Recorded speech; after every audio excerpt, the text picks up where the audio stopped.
دور دراز پہاڑوں کی اوٹ میں چھپا وہ چھوٹا سا گاؤں ہمیشہ برف میں لپٹا رہتا تھا۔ سردیوں میں تو یوں لگتا جیسے زمین نے سفید چادر اوڑھ لی۔ اس گاؤں میں ایک ماں زینب اور اس کا چھوٹا سا بیٹا علی رہتے تھے۔ علی ابھی صرف 10 سال کا تھا، لیکن اپنی ماں کی طرح بہادر اور پیارا۔ زینب کا شوہر سالوں سال ایک برفانی طوفان میں راستہ بھٹک کر کہیں کھو گیا تھا۔ تب سے زینب نے علی کو اپنی جان بنا لیا تھا۔ اس سال سردیاں کچھ زیادہ ہی سخت تھیں۔ کئی دنوں سے برف باری رکنے کا نام ہی نہیں لے رہی تھی۔ گاؤں کے لوگ اپنے گھروں میں دپک کر بیٹھے رہتے۔ باہر نکلنا خطرے سے خالی نہ تھا۔ لیکن اس دن علی ضد کر بیٹھا، امی امی میں برف میں کھیلنے جاؤں گا۔ زینب نے کئی بار منع کیا، لیکن بچے کی معصوم آنکھوں کو دیکھ کر اس کا دل پگھل گیا۔ اس نے علی کو گرم کپڑوں میں لپیٹا، اس کے گالوں پر بوسہ دیا اور کہا، دور مت جانا بیٹا، بس گھر کے سامنے کھیلنا۔ برف ابھی بھی گر رہی تھی۔ علی نے اپنے چھوٹے چھوٹے ہاتھوں سے برف کے گولے بنائے، ننھا سا سنو مین بنایا۔ ماں دروازے سے اسے دیکھتی رہی، لیکن کھیلتے ہی کھیلتے علی کو پتہ ہی نہ چلا کب وہ کھیلتے کھیلتے گاؤں کی حدود سے باہر نکل آیا ہے۔ سفید برف کے میدان میں ہر سمت ایک جیسا منظر تھا۔ اچانک ایک تیز ہوا کا جھونکا آیا اور علی کی کمزور سی چیخ ہوا میں گم ہو گئی۔ زینب کو جب ہوش آیا کہ علی گھر کے سامنے نہیں ہے تو اس کا دل دھک سے رہ گیا۔ وہ بغیر کچھ پہنے برف میں دوڑ پڑی۔ اس نے پوری گلی چھان ماری، لیکن علی کہیں نہ ملا۔ اس کی آواز گونجتی رہی، علی علی میرا بچہ کہاں ہو؟ علی سردی سے کانپتے ہوئے ایک طرف چلتا گیا۔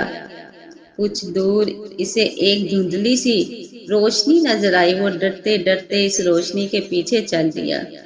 برف کے ڈھیر کے بیچ ایک چھوٹا سا دروازہ تھا جو برف کی تہہ میں چھپا تھا۔ علی نے ہمت کی دروازہ کھولا تو اندر ایک چھوٹی سی غار تھی۔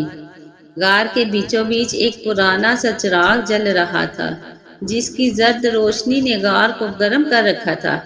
علی ٹھٹر کا چراغ کے پاس بیٹھ گیا۔ اس کی پلکوں پر برف جم گئی تھی، مگر اس غار میں عجیب سی راحت تھی۔ ادھر زینب کی حالت بگڑ رہی تھی۔ اس نے گاؤں والوں کو اکٹھا کیا۔ سب مشعلیں لے کر علی کو تلاش کرنے نکلے۔ برفانی رات میں ماں کی دعا، اس کی فریادیں ہر طرف پھیل گئی۔ غار میں علی کی آنکھ لگ گئی۔ اس نے خواب دیکھا کہ اس کا باپ مسکراتے ہوئے اسے دیکھ رہا ہے، اس کے کندھے پر ہاتھ رکھ کے کہہ رہا ہے، بیٹا ڈرنا مت، تمہاری ماں آ رہی ہے۔ یہ غار ہمارا راز تھا، میں نے اسے اس دن بنایا تھا جب برفانی طوفان میں پھنسا تھا۔ مجھے بچا تو نہ سکا یہ غار، لیکن میں نے دعا کی تھی کہ یہ غار ہر مسافر کو پناہ دے۔ آج یہ غار تمہیں بچا رہا ہے۔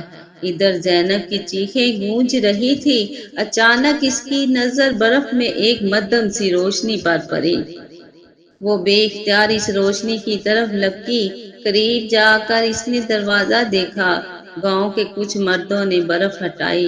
زینب نے دروازہ کھولا تو اس کا دل خوشی سے بھر گیا۔ علی چراغ کے پاس سکون سے سو رہا تھا۔ زینب نے اسے سینے سے لگا لیا۔ اس کی آنکھوں سے آنسو بہنے لگے۔ میرے اللہ تیرا شکر ہے۔ اس نے سر جھکا کر اپنے رب سے شکریہ ادا کیا۔ گاؤں کے بڑے بوڑھے بھی حیران تھے۔ کسی کو نہیں معلوم تھا کہ یہ غار کس نے بنایا، کب بنایا۔ علی کے جاگتے ہی اس نے خواب کا حال سنایا۔ زینب نے سنا تو اس کے دل کو سکون ملا، جیسے اس نے برسوں بعد اپنے شوہر کی محبت کو محسوس کیا ہو۔ اس رات گاؤں والوں نے فیصلہ کیا کہ اس غار کو ہمیشہ سنبھال کر رکھا جائے گا۔ یہ غار اب صرف ایک غار نہیں رہا تھا، بلکہ امید، محبت اور قربانی کی علامت بن چکا تھا۔ زینب اور علی جب بھی اس کے قریب سے گزرتے، ایک دیا جلا کر اپنے شوہر اور باپ کو سلام کرتے۔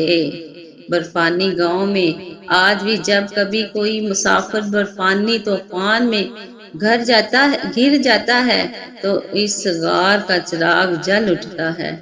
وہ چراغ جو زینب کے شوہر نے اپنی آخری سانسوں میں جلایا تھا، وہ چراغ جو اس کی ماں کی دعا اور بیٹے کی معصومیت کا گواہ ہے، وہ چراغ جو سکھاتا ہے کہ محبت کبھی مٹتی نہیں، بس وقت کی برف میں کہیں چھپ جاتی ہے۔